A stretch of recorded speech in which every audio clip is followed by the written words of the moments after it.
Hi, I'm Jess and I'm from Mudbugs and I'm here because it is Heritage Week 2020.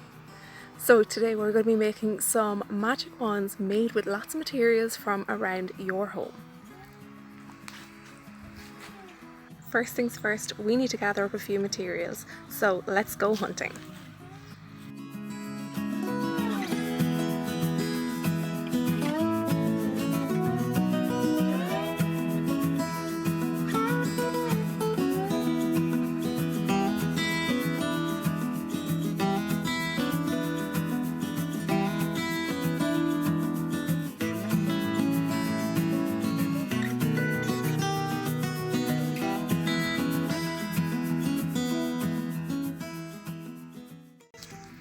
Once you have all the materials that you need, we can get started.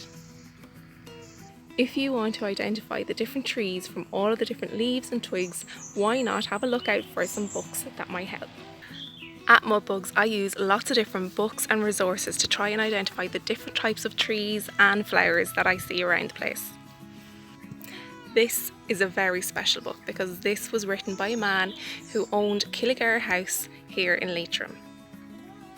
And to keep it local as well, why not go over to Ireland's Biodiversity Data Centre and check out their swatches that they have available. They're a really handy way of identifying trees, animals, bees, butterflies and all sorts of things.